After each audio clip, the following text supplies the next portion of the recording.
മക്കൾസ്, ഞാനിനി പറയുന്ന ടോപ്പിക്കുകളെങ്കിലും ഈ ചാപ്റ്റേഴ്സ് എന്നുള്ളത് നിങ്ങൾ പഠിച്ചിട്ടില്ലേ എന്ന് ഉറപ്പ് വരുത്തിയിട്ടേ എക്സാമിന് പോകാവുള്ളൂ കേട്ടോ.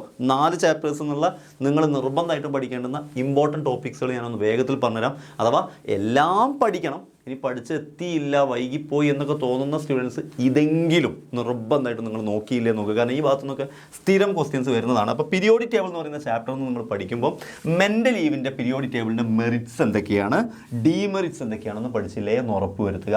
ഓക്കെ. രണ്ടാമത്തെ പോയിന്റ്, ആവശ്യമുള്ളവർക്ക് സ്ക്രീൻഷോട്ട് എടുക്കാവുന്നതാണ്.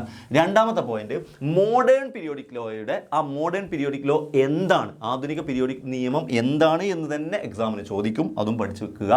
ദെൻ ഗ്രൂപ്പ് എന്താണ്, പീരീഡ് എന്താണ്, ജസ്റ്റ് ഒന്ന് നോട്ട് ചെയ്യുക. എങ്ങോട്ടാണ് ഗ്രൂപ്പ്, എങ്ങോട്ടാണ് പീരീഡ് മാറിപ്പോകരുത്. പിന്നെ ഓരോ ഗ്രൂപ്പ് എലമെൻറ്റുകൾക്കും പറയുന്ന പേരുകളുണ്ട്. ഓരോ ഫസ്റ്റ് ഗ്രൂപ്പ്, സെക്കൻഡ് ഗ്രൂപ്പ്, അങ്ങനെ ഗ്രൂപ്പുകൾക്ക് പറയുന്ന പേരുകൾ നിങ്ങളുടെ മൈൻഡിൽ ഇല്ലേ എന്ന് ഉറപ്പ് വരുത്തുക. ഫസ്റ്റ് ചാപ്റ്റർ ഒന്നും പഠിക്കേണ്ട കേട്ടോ, പിന്നെ പോയിന്റുകളാണ് പറയുന്നത്. ദെൻ മെയിൻ ഗ്രൂപ്പ് എലമെൻറ്റ്സ്, പ്രധാന ഗ്രൂപ്പ് മൂലങ്ങൾ എന്ന് വിളിക്കുന്നത് ആരെയാണ്. ദെൻ ഒരു ഒന്നാമത്തെയും രണ്ടാമത്തെയും ഗ്രൂപ്പിൻ്റെ എലമെൻറ്റ്സ് എങ്ങനെയാണ് തിരിച്ചറിയുക, അതിൻ്റെ ഇലക്ട്രോൺ വിന്യാസം വെച്ചിട്ട് എങ്ങനെ തിരിച്ചറിയും. പി ബ്ലോക്ക് എന്ന് പിന്നെ 13 മുതൽ 18 വരെയുള്ള ഗ്രൂപ്പുകളുടെ ഗ്രൂപ്പ് എങ്ങനെയാണ് കണ്ടുപിടിക്കുക, അതിൻ്റെ അവസാനത്തെ നമ്പർ വെച്ചേക്ക് 10 കൂട്ടിയാൽ മതി എന്നൊക്കെ പറയുന്ന സിമ്പിൾ. അതൊക്കെ വെച്ചിട്ട് തന്നെ അപ്ലിക്കേഷൻ ലെവൽ ക്വസ്റ്റ്യൻ നിങ്ങൾക്ക് ഇഷ്ടം പോലെ കാണാൻ പറ്റും. അപ്പോൾ അതൊന്ന് ഉറപ്പിച്ച് പഠിച്ചില്ലേ എന്ന് ഉറപ്പിക്കുക. ദെൻ പീരീഡ് നമ്പർ കാണാൻ വേണ്ടിയിട്ട് അവരുടെ ഷെല്ലുകളുടെ എണ്ണം കണ്ടാൽ മതി എന്നുള്ള പോയിന്റ് പഠിച്ചില്ലേ എന്ന് ഉറപ്പ് വരുത്തുക. ദെൻ നോബിൾ ഗ്യാസസിനെ കുറിച്ച് എന്തോ ഒരു പോയിന്റ് പറയുന്നുണ്ട്, അവസാനം എല്ലാവർക്കും 8ആണ്, അപ്പോൾ സ്ഥിരത കൈവരിച്ചതാ. ആ പോയിന്റ് നിങ്ങളുടെ മൈൻഡിൽ സെറ്റല്ലേ എന്ന് ആലോചിക്കുക. ട്രാൻസിഷൻ മെറ്റൽസ് അഥവാ സംക്രമണ മൂലകങ്ങൾ എന്ന് പറഞ്ഞാൽ എന്താണ്, അതിനെ എന്തുകൊണ്ടാണ് അങ്ങനെ വിളിക്കുന്നത് എന്നത് പഠിക്കുക. അതിൻ്റെ വിന്യാസത്തിലൊരു പ്രത്യേകത ഉണ്ട്, അവസാനത്തെ ഷെല്ലിലെല്ലാം നടക്കുക, തൊട്ടുള്ളിലത്തെ പെനൾട്ടിമേറ്റിലെ ഷെല്ലിലാണ് നടക്കുക, അതും കൂടെ ഒന്ന് മൈൻഡിൽ സെറ്റാക്കുക. ദെൻ സംക്രമണ മൂലകങ്ങളുടെ ട്രാൻസിഷൻ മെറ്റൽസിൻ്റെ കുറച്ച് പ്രോപ്പർട്ടീസ് പഠിച്ചു വെക്കുക, അത് വെച്ചിട്ട് ക്വസ്റ്റ്യൻ ചോദിക്കാൻ ചാൻസ് ഉണ്ട്. ദെൻ ലാന്തനോയിഡ്സ് ആരാണ്, ആക്ടിനോയിഡ്സ് ആരാണ്, അവരെ കുറിച്ച് പഠിക്കുക, സെറ്റല്ലേ നോക്കുക. ദെൻ ഇതൊക്കെ നിങ്ങളുടെ ടെക്സ്റ്റിലുള്ളതാണ്, നിങ്ങൾ ടെക്സ്റ്റ് വെച്ച് വായിക്കുകയാണെങ്കിൽ അടിപൊളിയായിട്ട് കിട്ടും. ദെൻ ഗ്രൂപ്പിലും പീരീഡിലും ആറ്റത്തിൻ്റെ വലിപ്പം കൂടാനും കുറയാനുള്ള കാരണം എന്തെന്ന് ഈ 2 പോയിന്റിലായിട്ട് പറയുന്നുണ്ട്, അതും പഠിച്ചില്ലേ എന്ന് ഉറപ്പ് വരുത്തിയാൽ പീരിയോഡിക് ടേബിൾ സെറ്റായി. എന്നിട്ട് പിന്നെ അതിൻ്റെ ക്വസ്റ്റ്യൻസും കൂടെ സെറ്റാക്കി. അപ്പോൾ ഈ ടോപ്പിക്കുകൾ പഠിച്ചില്ലേ എന്ന് ഉറപ്പിക്കുക. രണ്ടാമത്തത് കെമിക്കൽ ബോണ്ടിങ്, രാസബന്ധനം എന്ന് പറയുന്ന ചാപ്റ്ററിൽ എന്താണ് അഷ്ടക വിന്യാസം, ഒക്ടറ്റ് കോൺഫിഗറേഷൻ എന്നുള്ളത് ഒന്ന് ജസ്റ്റ് ഒന്ന് പഠിച്ചു വെക്കുക, ആ സ്റ്റേറ്റ്മെൻറ്റ്. ദെൻ ഇങ്ങനെ എലമെൻസുകളെ NaCl ഉണ്ടാകുന്നത്, NAയും Clയും ചേർന്നിട്ടുണ്ടാകുന്ന ഈ ഒരു ഓർബിറ്റൊക്കെ വരച്ചിട്ട് വരക്കാനുള്ളത് അറിയൂലേ എന്ന് ഉറപ്പിക്കുക. കാരണം സിമ്പിളാണ്, ജസ്റ്റ് ഒന്ന് വരച്ച് നോക്കി കിട്ടുന്നില്ലേ എന്ന് മാത്രം ഉറപ്പിച്ചാൽ മതി. ദെൻ എന്താണ് അയോണീകരണ ഊർജ്ജം, അയോണൈസേഷൻ എന്താൽപ്പി എന്താണെന്ന് പഠിച്ചു വെക്കുക. എന്താണ് ഇലക്ട്രോൺ ഗെയിൻ എന്താൽപ്പി, ഇലക്ട്രോൺ ആർജിത എന്താൽപ്പി എന്താണെന്ന് പഠിച്ചു വെക്കുക. ദെൻ അപ്പോൾ ആ 2 അത് എന്തായാലും ചോദിക്കാൻ ചാൻസ് ഉണ്ട്, അയോണൈസേഷൻ എന്താൽപ്പിയും അല്ലെങ്കിൽ അയോണീകരണ ഊർജ്ജം അഥവാ ഇലക്ട്രോൺ ഗെയിൻ എന്താൽപ്പി, ഇലക്ട്രോൺ ആർജിത എന്താൽപ്പി, അത് ചോദിക്കും. ദെൻ ഇങ്ങനെ ഡോട്ട് ഡയഗ്രാം വരയ്ക്കാൻ ചോദിക്കും, ഏതെങ്കിലും കോമ്പൗണ്ട് വെച്ചിട്ട്. അപ്പോൾ ഡോട്ട് ഡയഗ്രാം പഠിച്ചില്ലേ എന്ന് ഉറപ്പിക്കുക. ദെൻ അയോണിക് കോമ്പൗണ്ട്സും കോവലൻ കോമ്പൗണ്ട്സും തമ്മിലുള്ള ഡിഫറൻറ്റുകൾ, ക്യാരക്ടറിസ്റ്റിക്സുകൾ, അത് എളുപ്പത്തിൽ എങ്ങനെ പഠിച്ചെടുക്കാൻ നമ്മൾ ക്ലാസ്സിൽ പറയുന്നുണ്ട്. അപ്പോൾ ഓരോ ടോപ്പിക്ക് എത്തുമ്പോൾ അതെങ്ങനെ പഠിക്കുമെന്ന് അറിയില്ലെങ്കിൽ ആ ടോപ്പിക്കിൻ്റെ ഭാഗം നമ്മൾ ക്ലാസ് ഒന്ന് എടുത്ത് കണ്ടാൽ മതി, യൂട്യൂബ് ലൈവിലുണ്ട്, അതെടുത്ത് കണ്ടാൽ മതി. യെസ്. ദെൻ ഇലക്ട്രോൺ നെഗറ്റിവിറ്റി എന്താണ് അതിൻ്റെ സ്റ്റേറ്റ്മെൻറ്റ്, എന്താണ് അതിൻ്റെ ഡെഫിനിഷൻ, എപ്പോഴാണ് ഒരാൾ അയോണിക് കോമ്പൗണ്ട്, കോവലൻ കോമ്പൗണ്ട് 1.7 എന്ന് പറയുന്ന നമ്പറിനുള്ള പ്രത്യേകത എന്താണ് എന്ന് പഠിക്കുക. ആരാണ് പോളാർ മോളിക്യൂൾസ്, ആരാണ് പോളാർ കോമ്പൗണ്ടുകൾ എന്ന് പഠിക്കുക. കുറച്ച് വലിയ ചാപ്റ്റർ ആയതുകൊണ്ട് തന്നെ കുറച്ച് അത്യാവശ്യം പഠിക്കാനുണ്ട് നിങ്ങൾക്ക് ഇതിൽ. ദെൻ എന്താണ് എന്താണ് സംയോജകത, എന്താണ് വാലൻസി, എങ്ങനെയാണ് നമ്മൾ വാലൻസി കണ്ടുപിടിക്കുക എന്ന് പഠിക്കുക.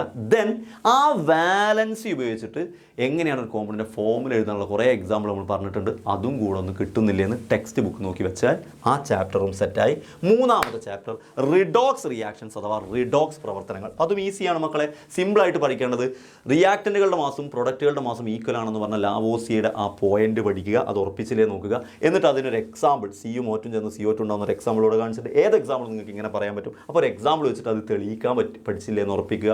ദെൻ ബാലൻസിങ് ചെയ്യാൻ അറിയില്ലേ നോക്കുക, ഹൈഡ്രജൻ ഓക്സിജൻ ചേർന്ന് വാട്ടർ ഉണ്ടാകുന്നതിൻ്റെ ബാലൻസിങ് ആണ് ഇവിടെ എക്സാമ്പിളായിട്ട് കാണിച്ചത്. ഇതേപോലെ നിങ്ങൾക്ക് ബാലൻസിങ് അറിയില്ലേ നോക്കുക. ദെൻ അലുമിനിയം ഓക്സിജൻ ചേർന്ന Al2O3 ഉണ്ടാകുന്ന മറ്റൊരു ബാലൻസിങ്, ആ ബാലൻസിങ് സെറ്റ് അല്ലേ എന്നൊന്ന് ഉറപ്പിക്കുക. ദെൻ എന്താണ് ഓക്സിഡേഷൻ, എന്താണ് റിഡക്ഷൻ, എന്താണ് ഓക്സീകരണം, എന്താണ് നിരോക്സീകരണം, അതിൻ്റെ ട്രിക്കൊക്കെ വെച്ച് നമ്മൾ പഠിച്ചിരുന്നു, അത് പഠിച്ചില്ലേ എന്ന് ഉറപ്പിക്കുക. ആരാണ് അപ്പോൾ ഓക്സിഡൈസിങ് ഏജൻറ്റ്, ആരാണ് റെഡ്യൂസിങ് ഏജൻറ്റ്, ആരാണ് ഓക്സികാരി നിരോക്സികാരി എന്ന് പഠിക്കുക. ഈ ടേബിൾ പഠിച്ചില്ലേ എന്ന് ഉറപ്പിക്കുക.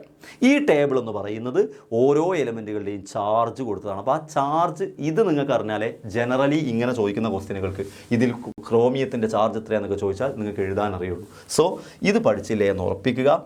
ദെൻ ഓക്സിഡേഷൻ എന്താ, റിഡക്ഷൻ എന്താണെന്നുള്ള മറ്റൊരു രൂപത്തിൽ പറയാം. നേരത്തെ ഇലക്ട്രോൺ കൊടുത്താൽ അല്ലെങ്കിൽ ഇലക്ട്രോൺ വാങ്ങിയാലാണെന്നൊക്കെ പറഞ്ഞതുപോലെ ഓക്സിഡേഷൻ നമ്പർ കൂടിയാൽ ഓക്സിഡേഷൻ നമ്പർ കുറഞ്ഞാൽ റിഡക്ഷൻ എന്നൊക്കെ പറയും. അതും ഒന്ന് പഠിച്ചില്ലേ എന്ന് ഉറപ്പിച്ചാൽ ആ ചാപ്റ്ററും സെറ്റ്. ദെൻ നമ്മുടെ അവസാനത്തെ ചാപ്റ്റർ കെമിക്കൽ കൈനറ്റിക്സിൽ നിങ്ങൾ മെയിനായിട്ട് ഈ 4 ടൈപ്പ് റിയാക്ഷൻസ്, ആ 4 ടൈപ്പ് റിയാക്ഷൻസിനും എക്സാമ്പിൾ സെറ്റല്ലേ, അതിൻ്റെ ഡെഫിനിഷൻ സെറ്റല്ലേ എന്ന് ഉറപ്പിക്കുക. ഈ 4 ടൈപ്പ് റിയാക്ഷൻസ് അതിൻ്റെ ഡെഫിനിഷനും എക്സാമ്പിളും സെറ്റല്ലേ എന്ന് ഉറപ്പിക്കുക. ഇതൊരു എക്സാമ്പിളാണ്, കോമ്പിനേഷൻ റിയാക്ഷൻ്റെ എക്സാമ്പിളാണിത്. അപ്പോൾ ഏതെങ്കിലും 2 എക്സാമ്പിളുകൾ മൈൻഡിൽ ഇല്ലേ എന്ന് ഉറപ്പിക്കുക. എന്താണ് കോമ്പിനേഷൻ റിയാക്ഷൻ എന്നുള്ളതിൻ്റെ ഡെഫിനിഷനാണിത്. എന്താണ് കോമ്പിനേഷൻ റിയാക്ഷൻ, എന്താണ് ഡീകോമ്പോസിഷൻ റിയാക്ഷൻ എന്നുള്ളതിൻ്റെ ഡെഫിനിഷനാണിത്, അതിൻ്റെ എക്സാമ്പിളാണിത്. അപ്പോൾ എക്സാമ്പിൾ ഇങ്ങനെ കാണാപ്പാടെ എഴുതാൻ ചോദിക്കാൻ ചാൻസ് ഇല്ല. പകരം ഒരു എക്സാമ്പിൾ തന്നിട്ട് ഇത് കോമ്പിനേഷൻ ആണോ ഡീകോമ്പോസിഷൻ ആണോ എന്ന് ചോദിക്കും. അങ്ങനെ ചോദിച്ചാൽ നിങ്ങൾക്ക് എഴുതാൻ കിട്ടൂലേ ഉറപ്പിച്ചാൽ മതി. ദെൻ എന്താണ് ഡബിൾ ഡീകോമ്പോസിഷൻ എന്നുള്ളതിൻ്റെ സ്റ്റേറ്റ്മെൻ്റ് ആണിത്, ഡെഫിനിഷനാണിത്. ദെൻ ഡബിൾ ഡീകോമ്പോസിഷൻ്റെ ഒരു എക്സാമ്പിളാണ് ഇവിടെ കൊടുത്തത്, ഞാനിവിടെ എക്സാമ്പിളായിട്ട് എഴുതിയത്. ദെൻ ഡിസ്പ്ലേസ്മെൻറ്റ് റിയാക്ഷൻ, അപ്പോൾ റിയാക്ഷൻ കണ്ടാൽ അത് കോമ്പിനേഷൻ ആണോ ഡീകോമ്പോസിഷൻ ആണോ ഏതിലാണ് പെടുന്നത് നിങ്ങൾക്ക് പറയാൻ പറ്റണം. ദെൻ ഒരു റിയാക്ഷനെ അഫക്റ്റ് ചെയ്യുന്ന 5 ഫാക്ടേഴ്സ്, ആ 5 ഫാക്ടേഴ്സ് ഏതാണെന്നും ആ 5 ഫാക്ടേഴ്സിന് എക്സാമ്പിളും പഠിച്ചില്ലേ എന്ന് ഉറപ്പിക്കണം. ഓരോ ഫാക്ടറിനും എക്സാമ്പിൾ. ഇപ്പോൾ മഗ്നീഷ്യം മാറി സോഡിയം ആയാൽ എന്തുകൊണ്ടാണ് റിയാക്ടിവിറ്റി കൂടുന്നത്, അത് നേച്ചർ അനുസരിച്ചാണ്, സ്വഭാവം അനുസരിച്ചാണ്. അങ്ങനെ പഠിക്കണം. ഇവിടെ ഈ എക്സാമ്പിളിൽ ഒന്ന് ഡൈല്യൂട്ട് HCl ആണ്, ഒന്ന് കോൺസെൻട്രേറ്റഡ് HCl ആണ്. അപ്പോൾ ഡൈല്യൂട്ട് മാറി കോൺസെൻട്രേറ്റഡ് ആയപ്പോൾ റിയാക്ഷൻ കൂടാനുള്ള കാരണം എന്ത്, അത് കൊളീഷൻ നടക്കുന്നതുകൊണ്ടാണ് എന്നുള്ള പോയിന്റ് പഠിച്ചില്ലേ എന്ന് ഉറപ്പിക്കുക. ദെൻ മാർബിളിൻ്റെ പീസ് എടുത്താലും മാർബിൾ പൗഡർ ആക്കി എടുത്താലും റിയാക്ഷൻ കൂടുന്നത് എവിടെയാണ്, അതും എന്തുകൊണ്ടാണ് കാരണം എന്ന് പഠിക്കുക. ദെൻ ടെമ്പറേച്ചർ കൂട്ടുമ്പോൾ റിയാക്ഷൻ കൂടാനുള്ള കാരണം എന്താണെന്ന് പഠിക്കുക. ഉൽപ്രേരകം കാറ്റലിസ്റ്റ് വരുമ്പോൾ എങ്ങനെയാണ് റിയാക്ഷൻ, എന്താണ് കാറ്റലിസ്റ്റ്, ആരാണ് കാറ്റലിസ്റ്റ്, റിയാക്ഷനെ സ്പീഡ് കൂട്ടുന്ന സഹായിക്കുന്ന ആളാണല്ലോ കാറ്റലിസ്റ്റ്, അതെന്താണെന്ന് പഠിക്കുക. കാറ്റലിസ്റ്റ് എവിടേക്കാണ് എക്സാമ്പിൾ, ഹേബർ പ്രോസസ്സിൽ ആരാണ് കാറ്റലിസ്റ്റ്, കോണ്ടാക്ട് പ്രോസസ്സിൽ ആരാണ് കാറ്റലിസ്റ്റ്, എക്സാമ്പിൾ നിർബന്ധമായിട്ടും നോക്കി പോകണേ മക്കളെ.